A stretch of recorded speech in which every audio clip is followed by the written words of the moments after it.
it's a little ranty, but for a decade, everybody has run with this really easily disproven meme that the SEC is just Alabama and Georgia and a bunch of mediocre teams. That's completely untrue, and it's easily disproven. The problem is people never want to go through the intellectual rigor of testing their own theories. They just want to go to a message board where everybody agrees with them. Well, this year, that might be the case and more, in that, for 10 years you've been wrong. Now everybody's going to come out of the woodwork and say, see, haha, SEC sucks, or the SEC is pretty mid or just as good as everybody else, no better. This might be the year that that's actually true. I don't think it's been true for a decade plus, but this year, I think it's safe to say, if we take regular season out of conference results as supportive data to say that the SEC is better than everybody else, then we have to do the same thing. And it's undeniable, looking at the landscape so far this year, to sit back and say, oh, well, the SEC is the most dominant. One, do you agree with that? And two, does that mean that this year it's very possible, I know it matters what everybody else does, that the SEC won't have that comfort zone of maybe getting two teams in the playoffs because they're not viewed as being as good? I think it's certainly possible. Losing all these big games out of conference really takes away a lot of the buffer and excuse, right? And it is difficult because, as you said, when you talk about the intellectual rigor, really the real question is, when you want to say, okay, the SEC's Alabama and Georgia, or this year be Georgia and nobody else, you got to start walking down and say, okay, well, who is the actual second best team in this conference, and the third best team, and the fourth best team?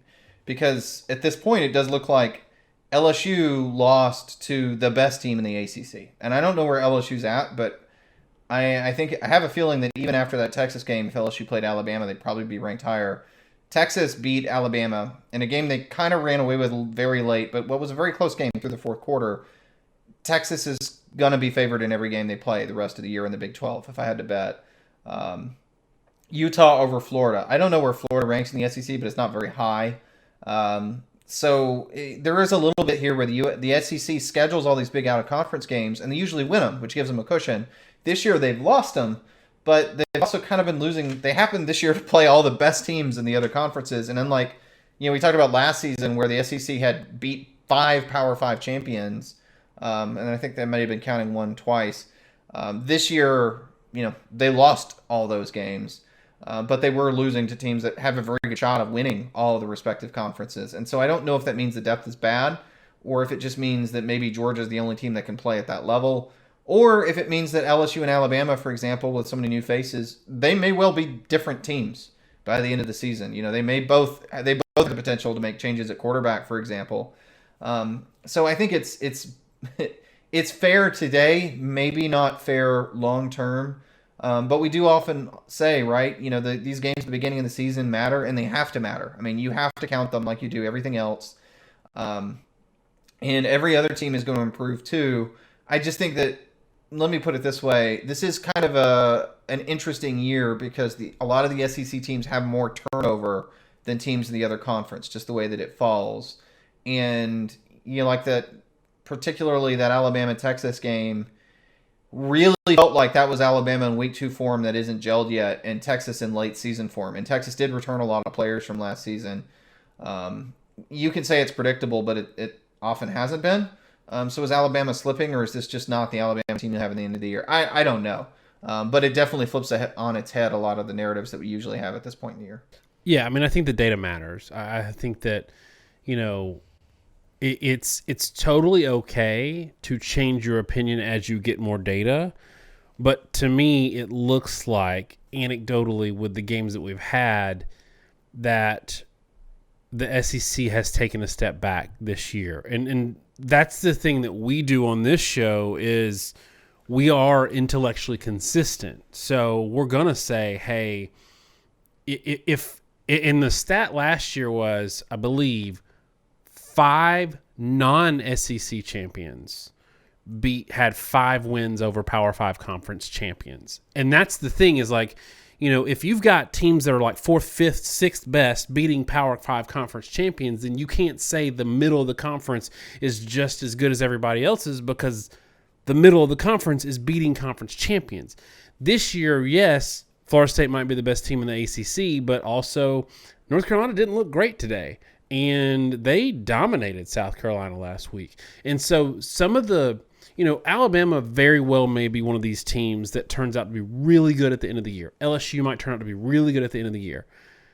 But some of these supporters, like the fourth and fifth best teams, don't look great. I will be interested to see what happens with Tulane through the rest of the year, because they did lose that game at home.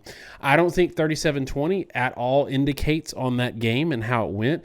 If Ole Miss doesn't hit that 56-yarder, then they've got like a 3-point lead with 2.5 minutes left in the game, and Tulane's got the ball at midfield. But Tulane also had their backup quarterback.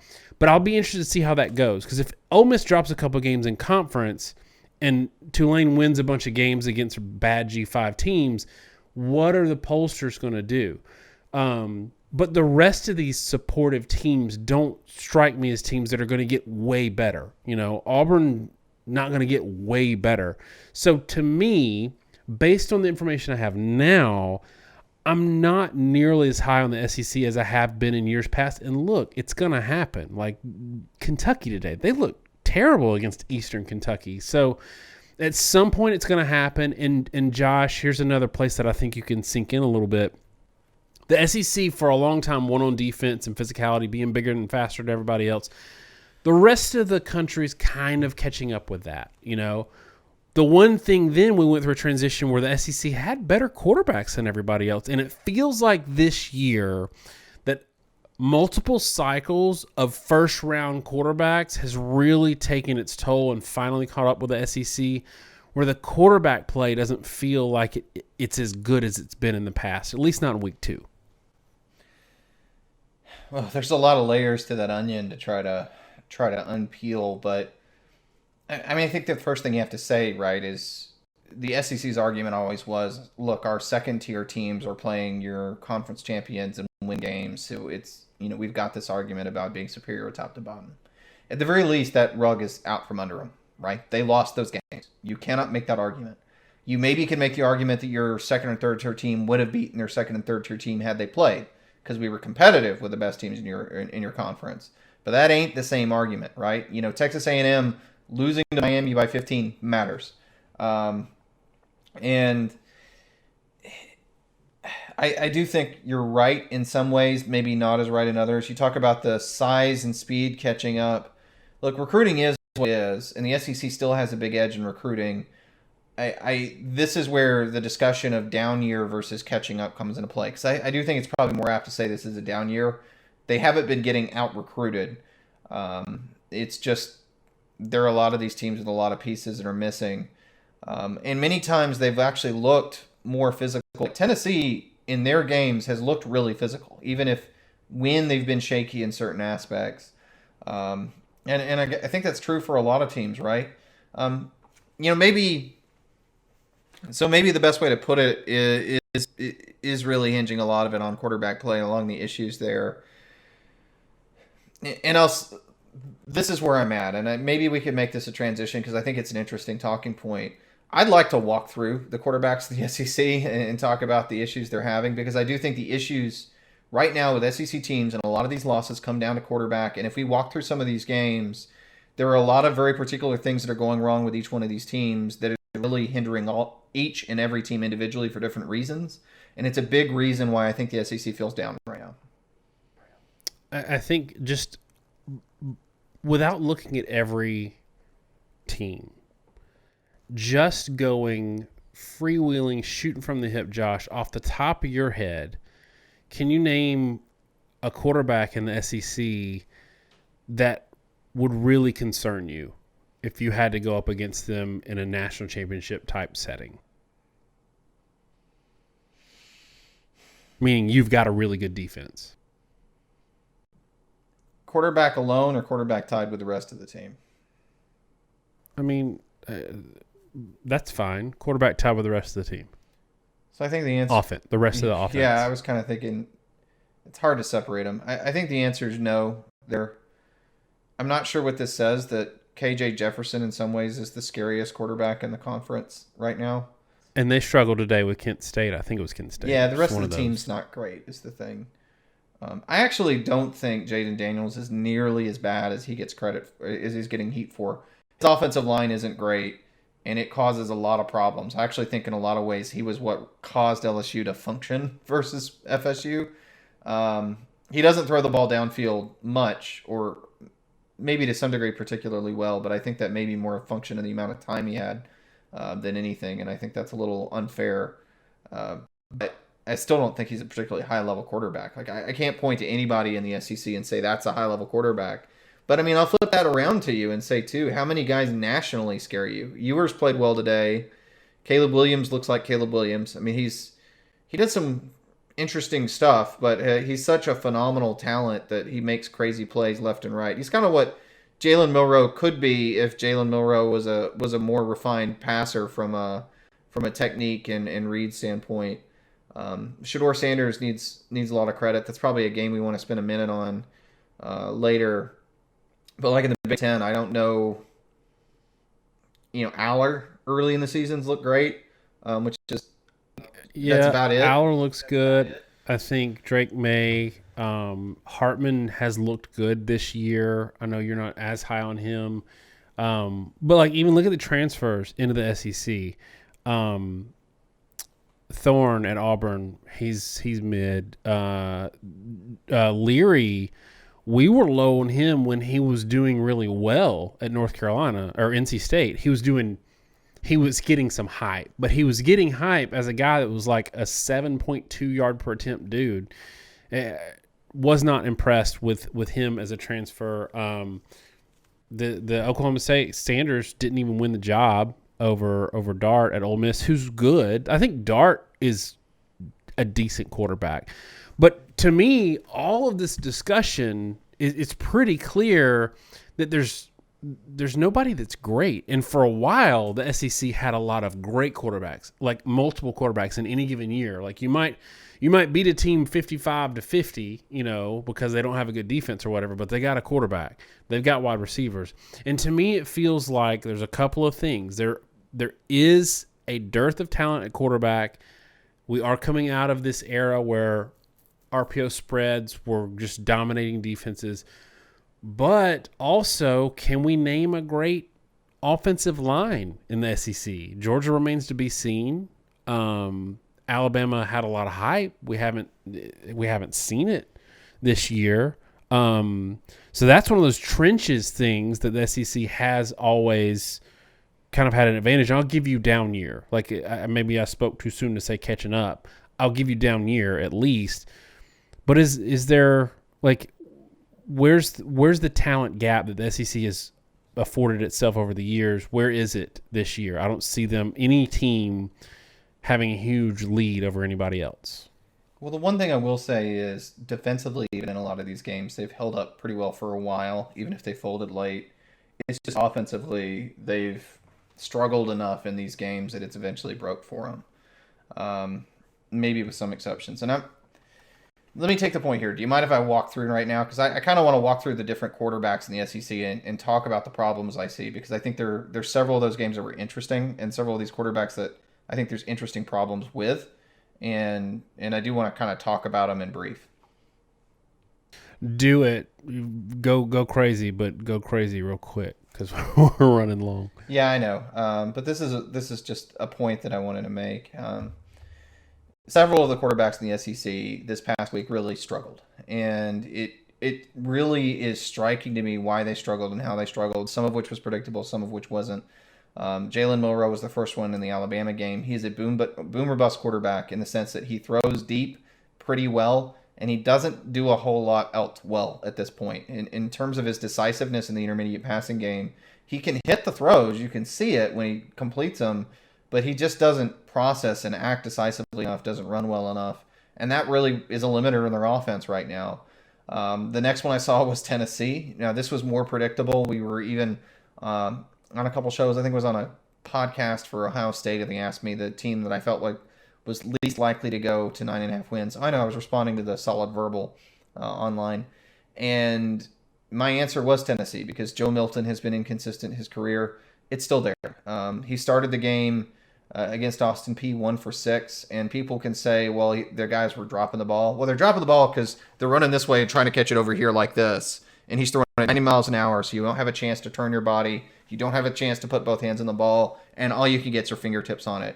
With the amount of velocity he puts on the ball, that's not catchable. It has to be in front of the receiver, and a lot of it was just constantly behind, off, overthrew a couple of their touchdowns in that game, one of which wasn't even a very, very long pass. Following a muff punt.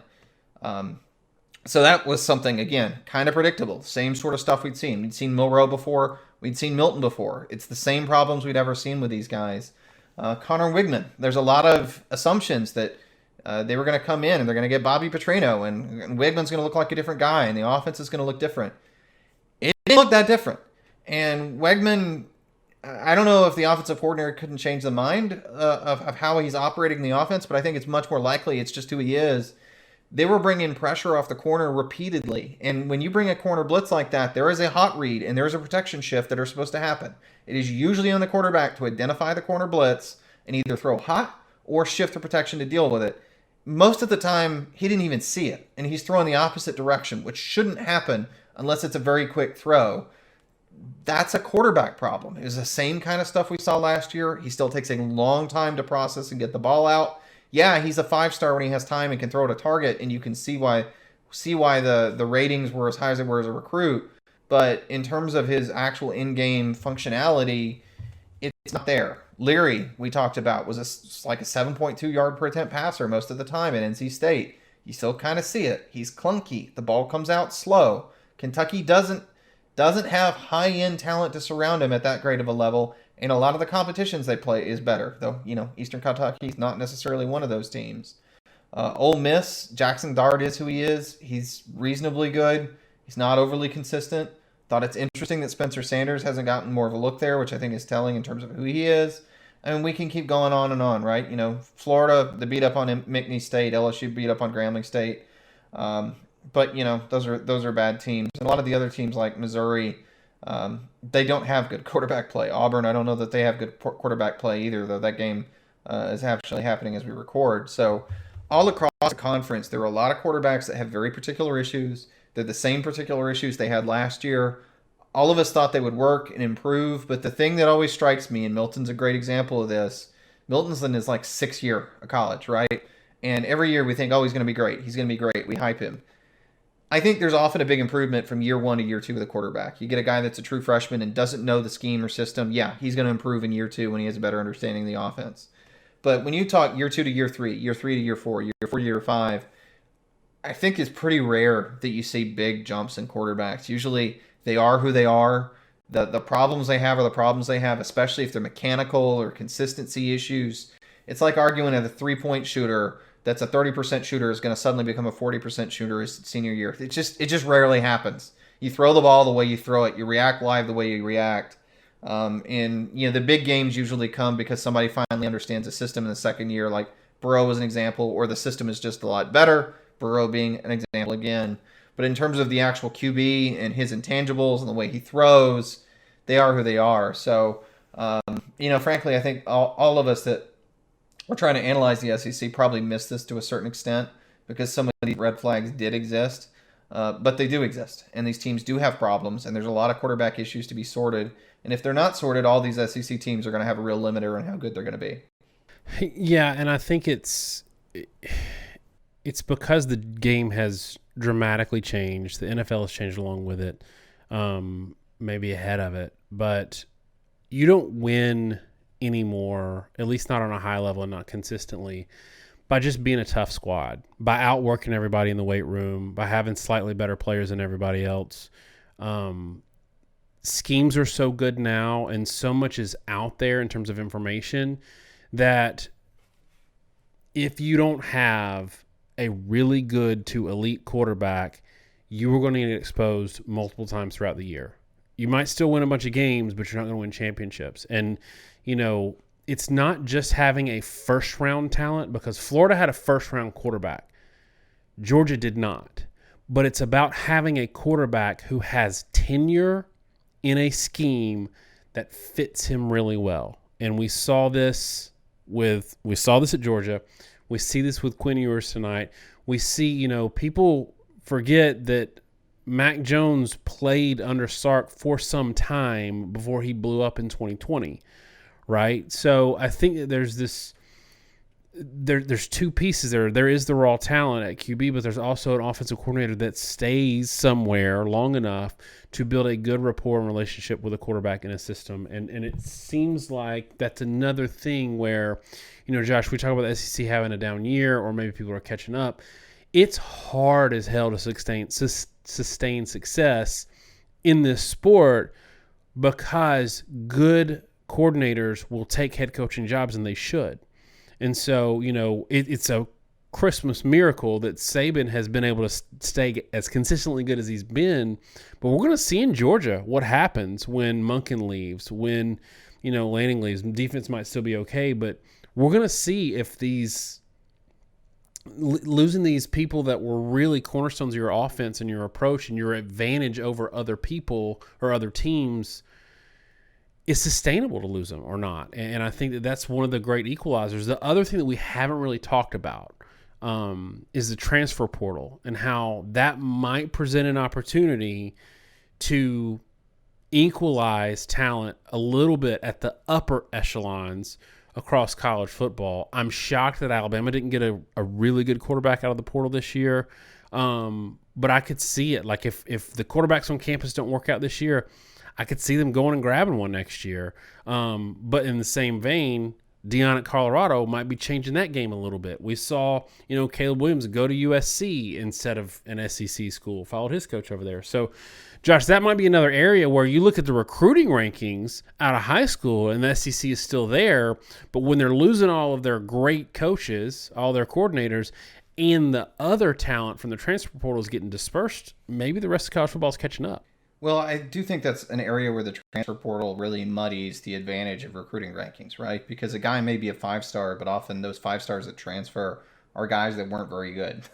They didn't pan out. And the guys that stick are guys that get starting roles. And sometimes the guys that transfer were really good players. Keon Coleman at Michigan State on a team where they just weren't able to be featured. And he wasn't a super high-end recruit, right? So you can't always parse out who these guys are and what they mean, and it makes it really hard to judge on paper how good a team's going to be. We talked about a lot in the offseason. It's always hard for us to make predictions in the offseason and talk about how good a team will be. It's way harder now. And as part of this discussion, I think it's important to talk about the example of Colorado versus Nebraska today, right? We doubted how good Colorado was going to be. I assumed they'd be, a 2 to 4 win team because that's where they were last year. And there's no way you would have that many transfers come into a team and be that good that quickly. They have been very good very quickly. I have been wrong on that. Now, the defense still, frankly, isn't very good. In fact, the defense is pretty bad. But offensively, they're really good. They've got some tremendous skill players. Edwards, Travis Hunter, Weaver really was the star of the show, not Edwards so much in their win today. But I think the important thing to understand there is that not all transfers are the same, right? Because Nebraska had a starting transfer quarterback in Jeff Sims who played one of the worst games at quarterback that I have ever seen. That's another one where you look at the stat line and, he's 9 of 15, 7.1 per, 60% completion percentage. Doesn't sound that bad. That doesn't really address the fact that I think 5 different times in that game he didn't get the snap properly timed, either through emotion or dropping the snap. He was a constant limiter on that offense. I don't know. He ended up getting banged up and going out, but I don't know how in the world you could continue to start that guy. And it's, he wasn't great at Georgia Tech, but that was a bad team and a bad scheme. I don't know how in the world you're supposed to predict that Shedeur Sanders is going to be as effective as he is, because he's continuing to impress me. He's being very efficient. He's moving the ball well down the field. He's being accurate. He's consistent. I do think, people talked about FCS versus FBS competition and, took some things we've said online really harshly with that. And I made the point that, at the FCS level, some of the teams he's playing from a talent perspective weren't all that different than really high-level high school football. And again, it wasn't to say that they were as good as, high school players are as good as the FCS teams. I was just talking from a size speed perspective. Some of the schools like IMG move around at that speed. And it's very different in the FBS level.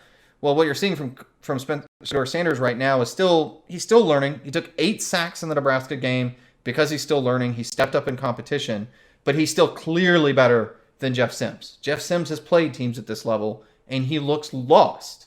So why would you expect Sanders, who did step up a big degree, he's playing with a different kind of athlete than he'd played with previously, playing against a very different type of athlete than he played with previously, and compare him to a guy with Jeff Sims, who's played defenses that are as good or better than what Colorado fields, and expect Sims to be the one that wilts like a flower and Sanders to be the one that's really good.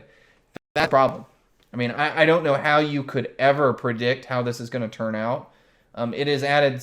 It's easy to say that's added parity to football, but I don't think that's true, because the reality is I think Colorado is the one team that's been successful.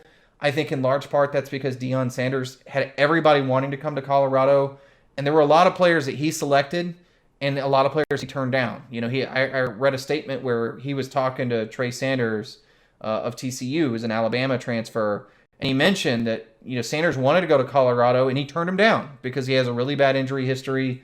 The guy was in a near fatal car accident and was a 5-star. Now, you know, he's going to finish his education. I'm not sure what his long-term potential is for the NFL, but he's, by all accounts, a wonderful, wonderful kid. Just is the same player. So Deion was being selective in a way others weren't because of his draw. And I think people are going to look to Deion, and that's unrealistic. I think that's what Deion is. I think Deion's draws from the transfer portal were drawing kids that everybody wanted. And I think most teams are getting guys like Jeff Sims, like Damian George, the Alabama former right tackle. That was an absolute disaster versus Utah for Florida in their opener. That's more the norm. The Keon Colemans, the Travis Hunters, those kids are very rare, and they make a big impact, but they are rare. And most of the transfers are probably guys that transfer for a reason, and they're not going to make a big impact. And so the transfer portal giveth and it taketh away. Colorado, though, hats off to them. They made a team work. No, I think some people are now. I had somebody on Twitter talk about moving the goalpost because we said, well, you beat Nebraska, so now I think they're probably more like a 6-6, 7-5 team. Quick aside, that's not what moving the goalpost means. Moving the goalpost means changing your expectations. Same person was saying, well, I think they're a 9-3 team. No, that's unreasonable. They beat TCU and Nebraska, probably not, maybe not going to make a bowl, either one of them. 6-6 is a huge accomplishment to do what Deion Sanders has done through just the transfer portal with a bunch of guys that have never played football together before. And they may be able to do better than that, but that's the benchmark for real success. Anything else is more than gravy. But my expectations have changed, but they've changed unique to Colorado, unique to Deion Sanders. I do not want to shift the lens of college football in view of that because I think that's unique to who he is. Much more old school guy than people give him credit for. Much more unique situation with those transfers being really good. And I don't think that's something you can really replicate elsewhere. All right. Anything else before we wrap it up? No, that rant's more than long enough. And again, I'll see you guys probably in a couple weeks. But yeah, is what it is.